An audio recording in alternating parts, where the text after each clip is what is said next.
All right, let's get into this. So let's talk about assets real quick. I remember when I was an intern at an animation and live action studio, and I was first discovering what an asset library was. There was an animator who was designing a style frame, and at this point, I didn't completely know what a style frame was, but I was so intrigued because the outcome was just, I was just like, how did you make that? It's like there's no way that you could have designed all of that just in one sitting, like just today. And it was so awesome because he sat me down and he showed me his Photoshop file and just all of the bits and pieces that he used.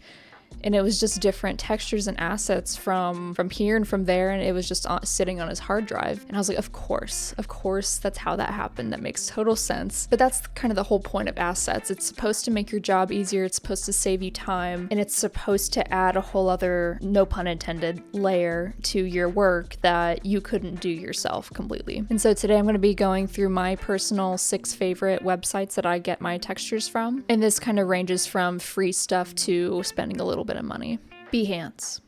So Behance, I've actually used Behance since I was like a freshman in college in art school, and over time I've noticed that it's become more and more of a resource for free assets and for free packs, free templates, all that kind of stuff. So literally if you just type into the search bar free X, Y, and Z, free texture in this case, you can see there's free packs of plastic textures, brushes, paper textures, film grain, acid looking stuff, ripped paper, even cut out like stickers and images that you can use as like a collage or something. So I highly recommend Behance. It's a pretty easy and accessible way, especially if you're on a low budget, to get really good textures and assets to build up your library.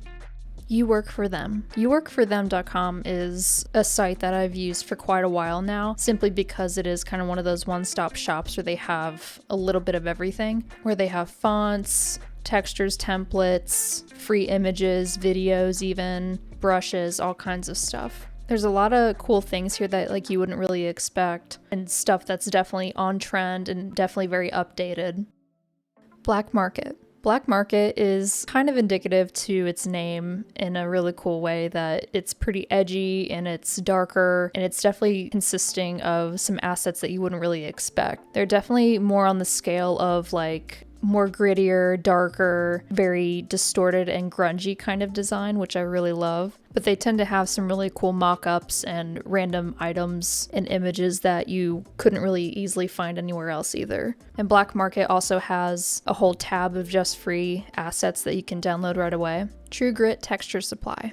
True Grit is a pretty obvious choice for me when it comes to looking for textures because, I mean, it's in the name, and they are always putting out new brushes and new kinds of stuff that is very tailored towards having a grittier look to your design, which I really appreciate. They're definitely very quality centric when it comes to their assets, which I also really appreciate, but I just love all of their stuff. Something else that I really appreciate about True Grit is that they provide a free pack of kind of like a starter kit in a way, with some brushes and some like image textures and stuff that you can just start using right away. You really can't go wrong with anything that you pick from here. Studio 2AM. Studio 2AM is kind of similar to Blackmarket in the way of having some really unique, grungier kind of assets. And they also have a free texture sampler as well. But they have stuff ranging from pieces of tape to dirty scanners, pieces of collage imagery, which can really come in handy, text effects, distortion stuff, photography related effects. But they always have deals and stuff going on too, and it's all pretty organized.